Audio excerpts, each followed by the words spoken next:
চ' guys আপোনালোকে red data book আৰু black data বুকৰ মাজৰ পাৰ্থক্যটো জানেনে? চ' ব্লেক ডাটা বুক যেতিয়া আমি কওঁ তাত আমি এইবোৰ স্পিচিছ কনচিডাৰ কৰোঁ যোনবোৰ স্পিচিছ অলৰেডি এক্সটিংক্ট হৈ গ'ল।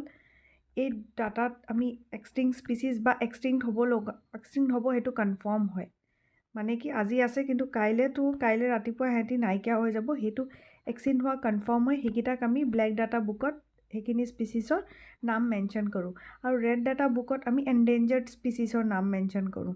এণ্ডেঞ্জাৰ্ড মানে কি যাৰ ওপৰত খাতৰা আছে কি নহয় এইটো আফটাৰ এ ইয়াৰ বা আফটাৰ ছাম মান্থছ এইটো এক্সটিংক্ট হ'ব পাৰে, we have to save this species.